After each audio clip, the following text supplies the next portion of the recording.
I'll never forget the sound of the gavel echoing in that lawyer's office. It wasn't a courtroom, but it felt like one. The lawyer's voice was steady, almost cold.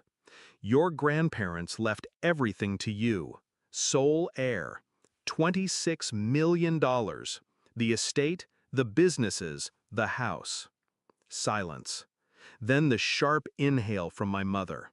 My father's throat clearing, my sister's eyes narrowing into blades. And me? I sat there, frozen.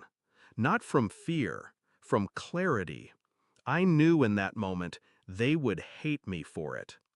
That night, I learned what blood really meant. Family. A word that's supposed to mean safety. But when 26 million is on the table, safety turns into war. They demanded I sign it over, said I owed it to them, that I was just a kid, undeserving, incapable. I refused. So they did what I half expected. They threw me out. No bag, no warning, just rage and a slammed door.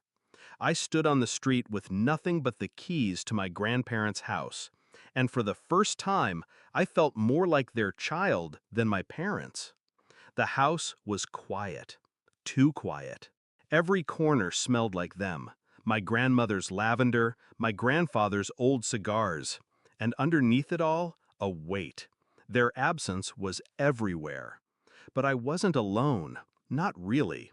Because as I walked through the hallways, I could almost hear my grandfather's voice. "We prepared this for you. Don't let them take it." That's when the shift happened inside me. I wasn't going to beg. I wasn't going to run. I was going to fight, on their terms. The first step was silence. When the calls came, shouts, threats, my father's booming voice demanding meetings, I ignored them. They wanted me rattled. I gave them stillness instead. The second step was control. I went through every document my grandparents left me, their businesses, their trusts, their investments. It wasn't just wealth, it was strategy. They'd built an empire that could defend itself. The third step was timing. I knew they'd come. I knew they'd try to storm the house, corner me, intimidate me. So I prepared for that day. And it came. The knock wasn't polite. It was a siege.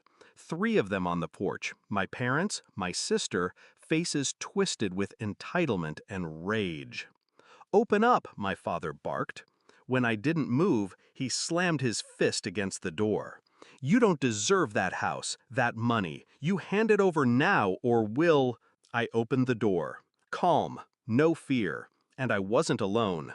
Beside me stood a man in a sharp suit, briefcase in hand. The executor of the estate.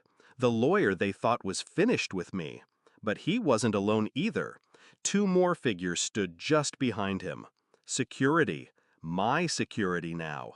Hired through the trust my grandfather set up for exactly this scenario. My family's mouths opened, then froze.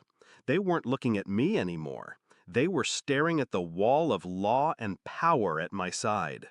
The lawyer's voice cut through the tension. This property and its assets are legally protected. Any attempt to enter or harass the heir will be treated as trespassing and prosecuted. My mother's face drained. My father's jaw locked. My sister actually stepped back. I didn't need to say a word, but I did. "You thought you could throw me out, but this isn't your house. It never was. Grandma and Grandpa chose me, and they prepared for you." Silence. The kind that hurts more than shouting. They wanted me helpless. Instead, they were the ones standing outside, powerless, looking in. And in their eyes, I saw something I never expected: fear. The confrontation ended there. They left, not with victory, but with the sour taste of defeat. And I closed the door. But I didn't celebrate, not right away, because revenge isn't about noise, it's about precision. And mine wasn't finished. The next weeks, I locked everything down tighter. rewrote the businesses under new protections, cut off their access to every credit line, every favor, every back door my grandfather had once allowed them. One by one, I stripped away their illusions of power. I didn't scream, I didn't gloat, I just dismantled them, quietly. Now when they look at me, they see more than the heir. They see the reminder of what they lost, the reflection of the grandparents they underestimated, and the wall they can't climb. Do I feel guilty? No. They chose greed over blood. They chose to throw me out into the cold, and in doing so, they gave me clarity. They taught me that family isn't who shares your blood. It's who stands beside you when the knives come out. Sometimes at night I sit in my grandfather's study, the lights low, the silence heavy. I pour a glass of his whiskey, and I wait, just long enough to hear the echo of his laugh in the walls. And I whisper, "They tried, Grandpa, but they failed.